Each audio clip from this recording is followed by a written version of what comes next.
Hi and welcome back to Bill's Cichlid Room. Well, it's the holiday season now, so I thought what I'd do this week, it's the top 5 Wish List American Cichlids.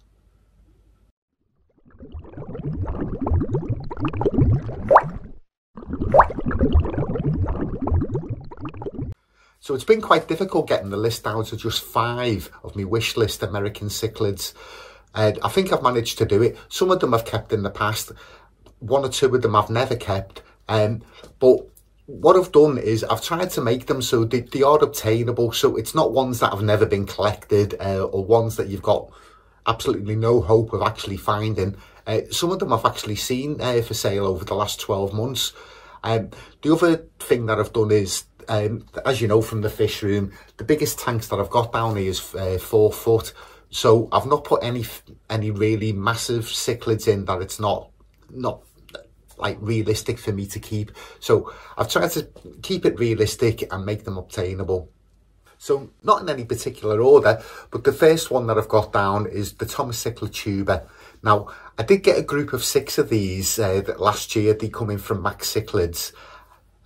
So yeah, I did have a group of 6. I've actually still got 1 left, but what me wish is to have a breeding pair of them.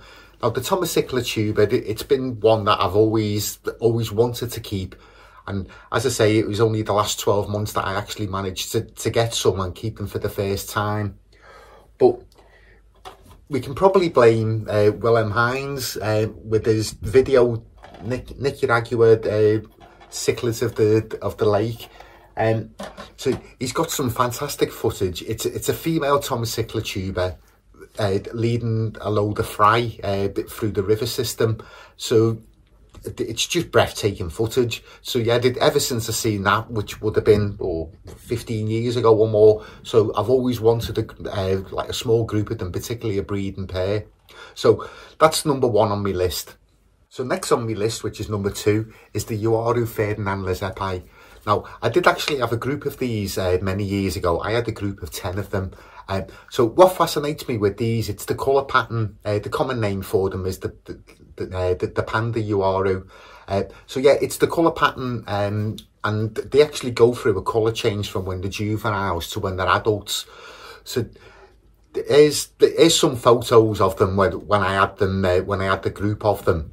And again, with these ones, I actually did see them for sale in Pier Aquatics earlier this year. So I managed to get some footage of them in the shop, but things just didn't line up really. I didn't have any tank space for them, and so I had to pass on them. But yeah, it's one of those things with your wish list cichlids, like when you do see them, you always regret it when you don't get them.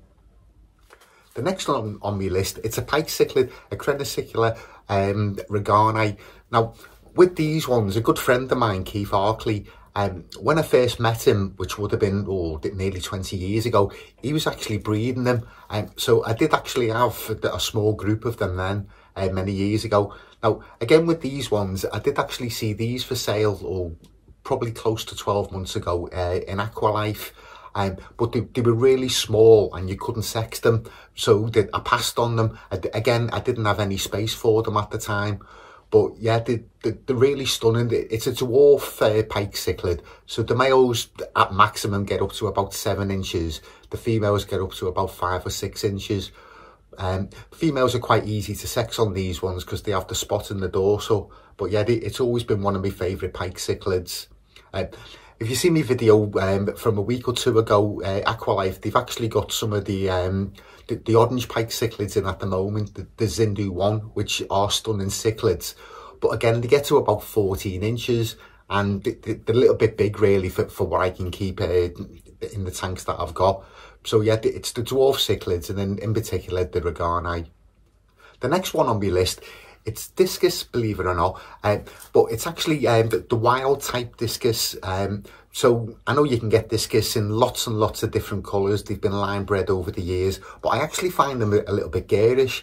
Whereas when you look at the wild ones, like the colours in them, there's no need really like to line breed them into other colours. So again, with these ones, I have kept them in the past.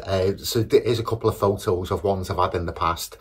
But yeah, so wild discus. So what I'd love to do is set up a tank, maybe even a planted tank, have a group of wild discus in there, maybe with the dwarf pike cichlids and some tetras, more as a show tank. I mean, as you know from watching my videos, I do like to breed the fish and try and get the offspring back into the hobby. But I think with these ones, it would just be keeping them as a show tank.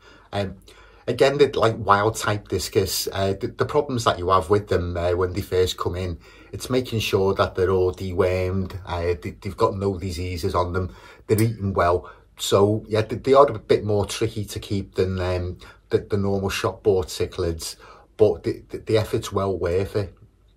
The next one on my list is one that I've never actually kept, and I've only seen them in the flesh a couple of times. It's the hairoff beanie. Now, this is one, it's been like an unobtainable cichlid for me. Like many years ago when I had the fish room running properly, and I used to get most of my fish from tangled up in cichlids through Oddball Express, but they were never ever on the list for all the years that I was actually dealing with tangled up in cichlids.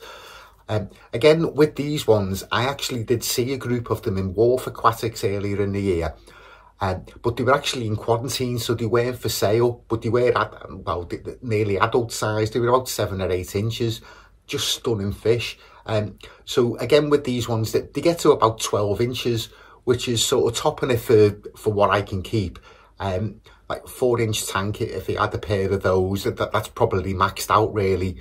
But yeah, I've wanted them for so long that like it would be worth giving over a 4-foot tank for a breeding pair of the beanie. Now, again with these ones, they've got a reputation of being quite difficult to keep and suffering from bloat. But if you watch the video from Dan Vaughan, he's keeping them no problems at all. So yeah, it is something that I'd like to keep. So hopefully this year I will be able to get a group of them and grow a pair out. Some honourable mentions that I actually didn't put on the list. It's some of the Phorictes. I've kept these ones in the past. They were actually the species mixed techo. So they had the blue ones and the green ones. So yeah, I kept them in the past. Like it was me and Graham Evans from Wharf. I know it's one of his favourites as well. These ones, they're not available. I've not heard of them for such a long time. But yeah, it didn't make it onto the list.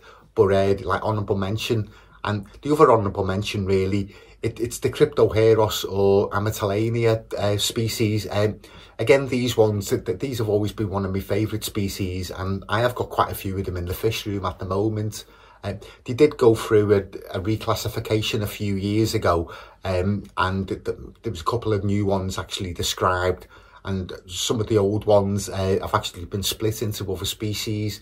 So yeah, I'm always on the lookout for some of those that I've not kept in the past. But anyway, let me know what you think of the list. What have I missed off? What's on your list? Leave it in the comments, and I'll see you all on the next video.